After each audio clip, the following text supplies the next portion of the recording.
Welcome to this deep dive.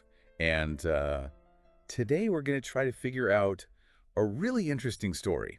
Yeah. You've sent in a ton of accounts about Franklin, a young man who, well, he jumped from a building in Nairobi, Right. and it seems like everyone knew a different side of him.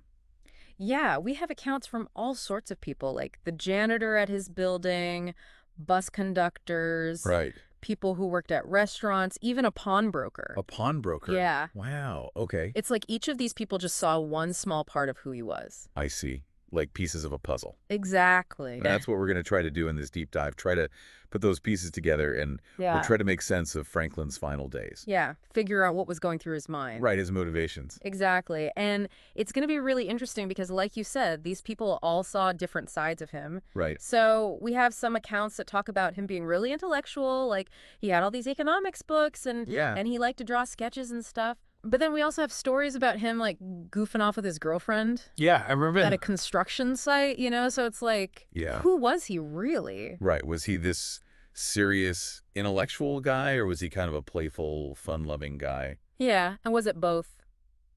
Maybe. I mean, it's possible, right? Yeah, definitely. People are complicated. For sure. So yeah, that's what we're going to try to unpack today. Yeah. Now, we should probably start by talking about where Franklin lived, right? Yeah. So he had this really modest room in Pipeline Estate. Right. Small place. Yeah, not much to it. Just the basics, a cot, a table. Yeah.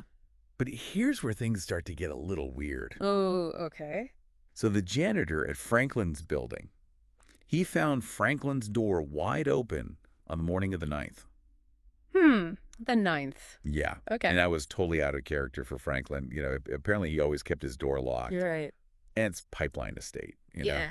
People look out for each other, but also maybe a little suspicious too, right? Right. So, of course, the janitor, he peeked inside. Of course. I mean, who wouldn't, right? Yeah, definitely. And he finds Franklin on the floor. On the floor. Yeah, like he's passed out or something. Wow. But then Franklin jumps right up, like nothing happened. Oh, wow. Really? Yeah.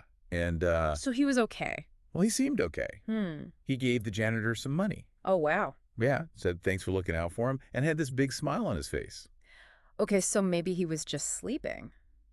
I mean, Yes, maybe. possibly. But it's still a little strange, don't you think? Yeah, definitely strange. It's like he's trying to just brush it off. Yeah. Like it wasn't a big deal. Like he was hiding something. Exactly. That's interesting. Now remember, this is the same room where the janitor found those economics books and sketches. Oh, right, right. So clearly we're dealing with someone who's, Yeah. well, he's got a lot going on in his head. Right. More than meets the eye.